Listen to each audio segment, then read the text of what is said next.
Sonic Prime just ended and it was entertaining. I need some other good adjective, but it's kind of hard. I won't lie, I had a good time watching it. So if you feel like watching it yourself, it's okay, not horrible.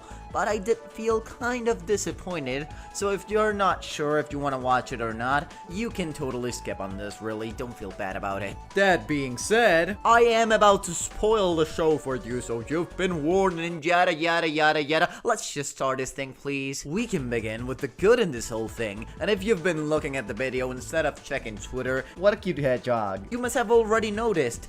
This show looks amazing. It's like constant eye candy for Sonic fans. Yeah, the textures might be plasticky, but here it's all about how the models at hand are used. The squash and stretch is used to its max potential here, and that's not so common in 3D, but this show benefits from the cartoonish side of the characters a lot. The animation team spent more time making sure the animation here was crazy good than Sonic fans do nitpicking on the internet, and that's saying something. The choreography of the fights is such a good one, from the camera movements to the character dynamics in battle, it's all so good. But if we're gonna take our time to celebrate this, we can't forget to mention the best episode in the whole series, Season 2, Episode 1. Sonic and Shadow's fight is the best thing ever. This is how the whole show should have felt. It had been forever since Shadow's character was so well utilized in battle. Even if you don't watch the whole show, guys, if you're Sonic fans, you have to watch this episode. It's constantly great. That's also thanks to the voice acting. I love how all of the characters are voiced, especially Sonic and Shadow. Devin Mack mixes everything all the previous Sonic voice actors did in the past, and kind of creates an ultimate version of Sonic. It's crazy. Racing to Shadow? Way ahead of you! Me! Us? He's also super sweet and did the best video you could imagine when it was announced he would be Sonic. If you're willing to open your heart, I promise we're gonna make this work. After all, you live and learn. I couldn't help myself. And Ian Hanlon as Shadow is just... So long, Sonic. See you back home.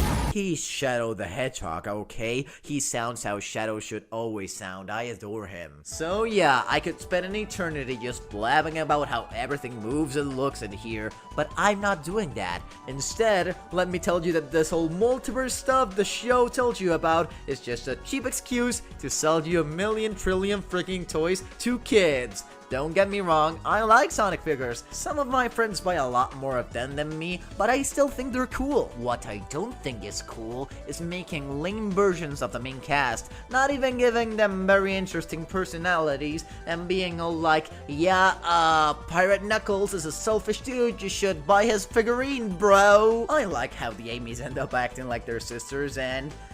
yeah, that about sums it up. I didn't even really like that much how Tails 9's arc is resolved, and he's the main villain in the end. It's just a slow burn of Sonic insisting on friends not attacking each other until he gets to him. It's not the worst possible arc, but with 9 being the main bad guy and everything, I would have liked something more interesting, or at least just get deeper into it, man. As for the other guy, sure, there's a story to tell in each world, but I didn't care for the pirate or the boss cage maze stories, and New Yoke seems interesting until it just gets repetitive. The first episode made New Yoke so interesting, but then every time Sonic went back there, I just got tired of seeing him fight the same robots over and over.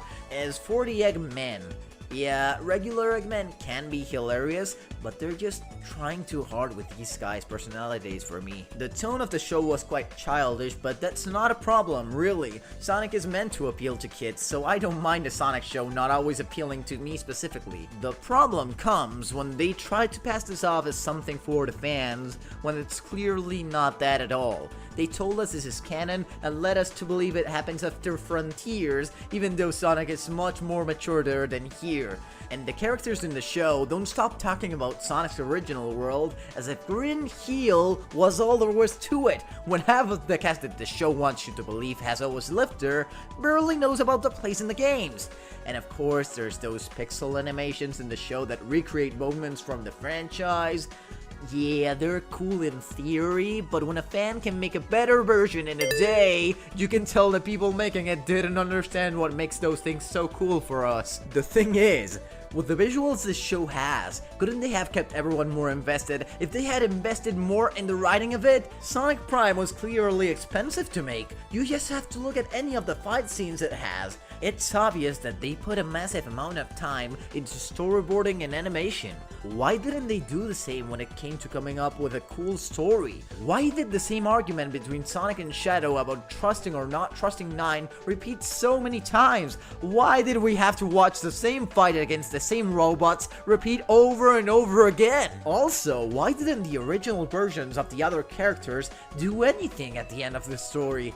The third season would have been much cooler if they all came back and had to fight their robot counterparts next to their other selves. They just appeared in the end to be like, "Oh, Sonic, why are you acting so differently?" I really think there's a lot of lost potential here. I'm glad this show exists though, because I'm sure it'll draw a lot of kids into the Sonic franchise, which means more games being sold, which means more budget put into future games, which means exciting things for the fans. But Prime sure could have been better.